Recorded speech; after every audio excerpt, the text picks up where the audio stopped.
Reitoras, reitores, eu sou Diogo Patriota, sou assessor jurídico da Abruk do Clube e represento a Sociedade de Advocacia Patriota Dança Ferreira Advogados.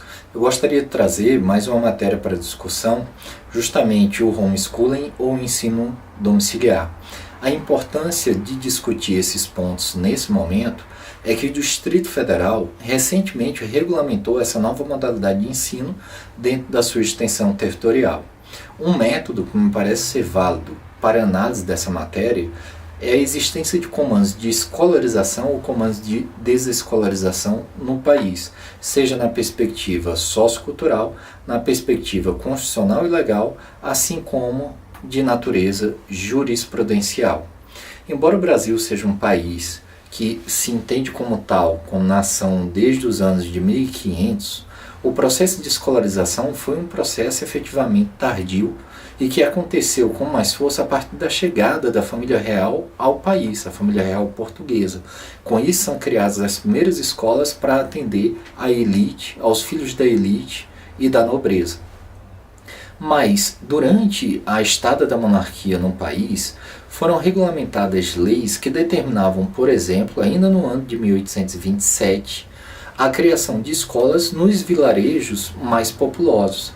Em 1834, essa mesma monarquia determinou a criação da primeira escola de professores.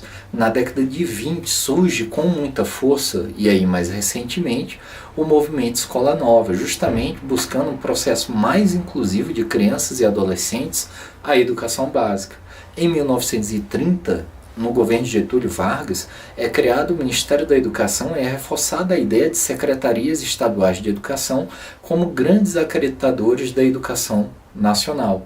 E a educação é prestada única e exclusivamente por escolas, sejam elas públicas ou privadas.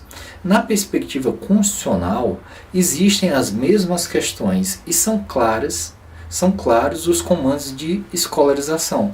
Nesse sentido, se pode falar da garantia do direito público subjetivo previsto constitucionalmente de acesso e permanência na escola de crianças e adolescentes, aí quando se trata de educação básica, da implementação de programas públicos de transporte, saúde e assistência social a serem prestados na escola, do acesso e permanência igualitário na escola, assim como do compartilhamento de regras de direito financeiro a partir da ideia do número de matrículas que são efetivadas em estabelecimentos estatizados e que servem como parâmetro para o compartilhamento dos recursos públicos, dos recursos financeiros públicos.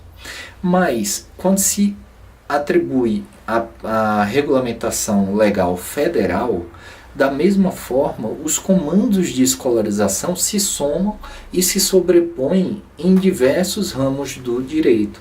O primeiro dele, me parece, a própria LDB, ao estabelecer as grandes regras, as regras gerais em matéria de educação, ela fala sobre a igualdade de condições de acesso e permanência na escola, do pluralismo de ideias e concepções pedagógicas a serem exercidos na escola, na educação obrigatória de 4 a 17 anos, na garantia de educação de jovens e adultos que não conseguiram se educar na idade própria na escola, da frequência escolar, da facultatividade do ensino religioso, mas sem prescindir da presença na escola.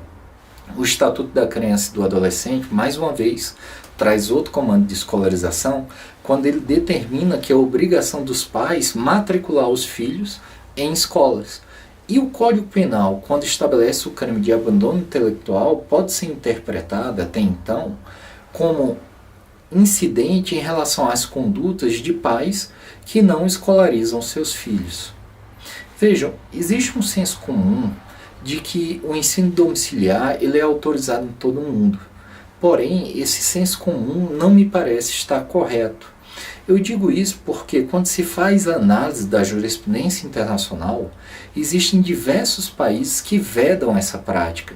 E aí eu posso citar países de primeiro mundo, como a Alemanha, a Espanha e a Turquia, na qual suas cortes constitucionais chegaram à conclusão que não há direito público subjetivo dos pais em escolher a educação escolar ou a educação domiciliar. No entanto, existem também outros países de primeiro mundo que a autorizam, como se pode citar aqui principalmente os Estados Unidos e a Bélgica. Mas veja que a jurisprudência da Suprema Corte Americana, ela vem cada vez mais restringindo essa possibilidade de ensino domiciliar e restaurando a ideia de que o ensino domiciliar é lícito, ele é constitucional, mas desde que ele tenha efetividade, que aquele aluno ele consiga ter boas aprovações nos testes de acuidade que são emitidos pelas autoridades públicas daquele país. Bem, quando se trata da jurisprudência nacional, o foco deve ser, nesse momento, o Supremo Tribunal Federal, que cumula a função de Corte Constitucional. E aí se pode citar diversos recursos extraordinários, assim como a ADI 17 e a ADPF 292, além da ADI 4167. Nesse conjunto de ação, se discutiu sobre a necessidade de acesso e permanência de crianças abaixo da idade escolar em creches e instituições de pré-escola, ou seja, um estudo institucionalizado, comando de escolarização. Quando o Supremo Tribunal Federal julgou a necessidade de criação do Piso Nacional de Professores, o fez, não só para resguardar o direito público subjetivo deles, mas alegando que isso era uma forma de fomentar o sistema educacional público escolar.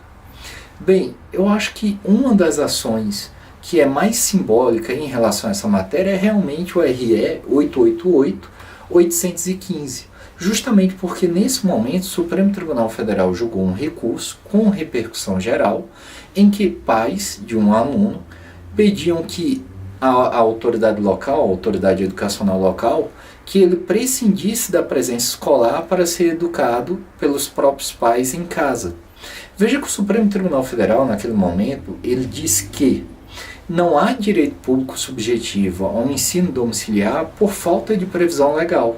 Mas o Supremo Tribunal Federal não disse que a existência de uma lei que autorize o ensino domiciliar é necessariamente constitucional.